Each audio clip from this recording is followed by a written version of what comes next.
Rogation Tide is an ancient church festival associated with prayer for the protection and blessing of crops, and with beating the bounds, a procession around the parish boundaries to reaffirm their location, an important ritual in an age without maps and deeds of title, when many people never move beyond their home parish.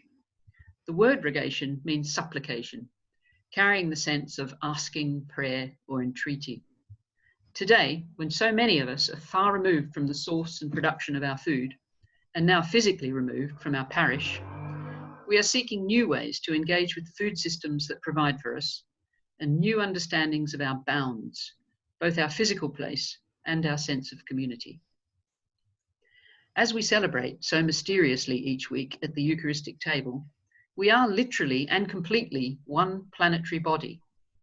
We are made from the very same atoms that were forged in the belly of a supernova, translated into air, soil, and water, passed through the bodies of plants and animals, and now, for a time, constitute this I, who approaches the table in humility and wonder, to share in more of this one substance.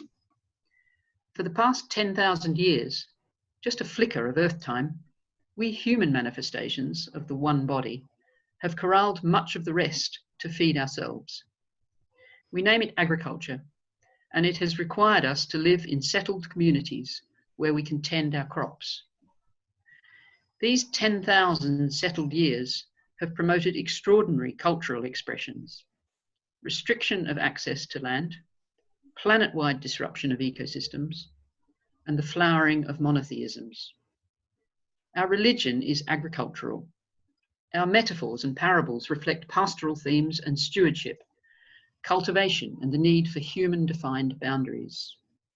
We have incised our boundaries deep into the physical landscape in the form of nation-states and land carved out for agriculture, and into our psyches as a sharp division between our human selves and other life forms.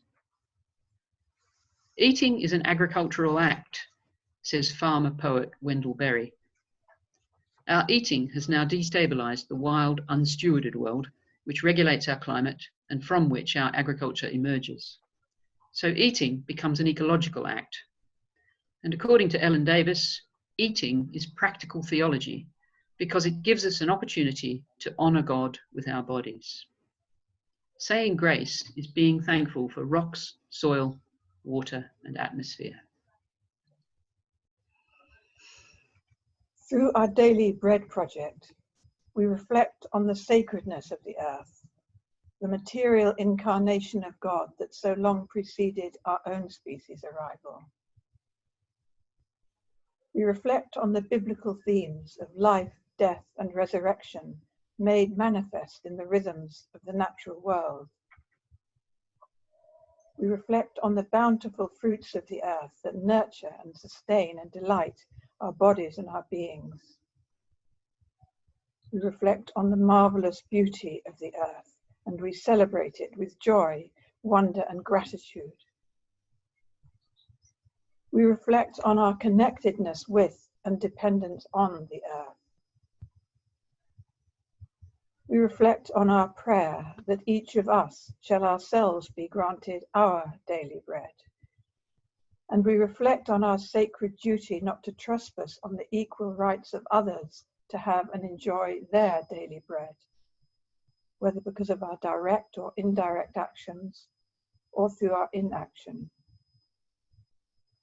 We reflect on our need for forgiveness when we exploit and desecrate the earth and trespass on all the boundaries of justice, remembering always we are one body because we all share in one bread.